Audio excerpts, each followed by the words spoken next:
Welcome to our 5 on 5. We're pleased to welcome back Congressman Greg Walden. Congressman, good to see you. Good to be here. Thanks. Let's talk first about Ebola. You know, another nurse now sick with Ebola. A Dallas health official warned there could be more cases just among the staff at Texas Presbyterian.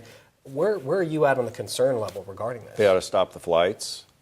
They ought to do a better job quarantining those who may be exposed. This will spread exponentially if we don't stop it. Stop it in its tracks. I think the CDC failed here. There'll be a hearing tomorrow in the Energy and Commerce Oversight Subcommittee, which I'm not a member of that subcommittee, but I've been in communications with the staff after some meetings I've had here with local medical providers. And I'll tell you, this is a very, very serious problem. And they should have sort of stopped everything offshore to begin with so that we didn't have people coming here who could carry that disease here. I had a physician today tell me if HIV spreads like this and hepatitis like this, Ebola, when it goes contagious, spreads like this. And so this is something you have to take an overabundance of caution with. There are questions I've had come to me now from people in the profession about their protective gear that they wear. How you take that off is most likely where they got infected because you're stripping off the gloves and everything. Then it gets on your hands and you wipe your eye or touch something. Now you have it, but it doesn't manifest itself for maybe up to 21 days. Right. So how do you dispose of that personal protective equipment, PPE? How are they disposing of everything is a question I've been told is something the CDC hasn't fully addressed.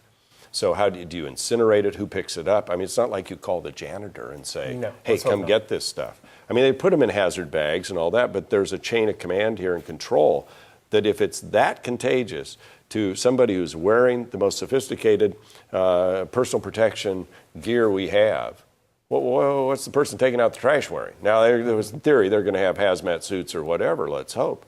But is that well understood? This thing has not been handled well. And I think is getting away from us. We need to, if anything, overreact right now.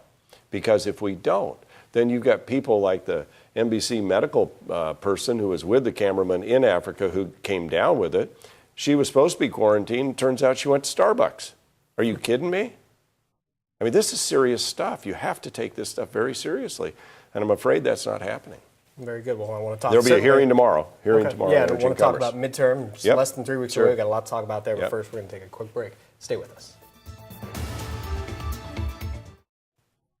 Welcome back to our 5 on 5. We're here with Congressman Greg Walden. Congressman, outside, of course, of your own race, what are you most looking forward to for the state of Oregon this next month?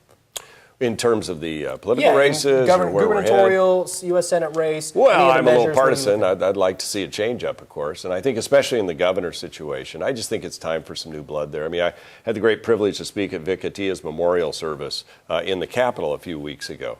He was the most recent Republican governor, and he left office in January of 1987. You know, one-party control, I think, for that long, just, look at what we're reading about right now. In the governor's office. I think we'd be better to have some new blood, new ideas. And frankly, I think Dennis Richardson will do a great job. I know him. You know him. He's a very competent legislator. He's a very thoughtful man. And I think he'd do a good job. We get some new people and some new blood in Salem, and I think we get things turned around a little better.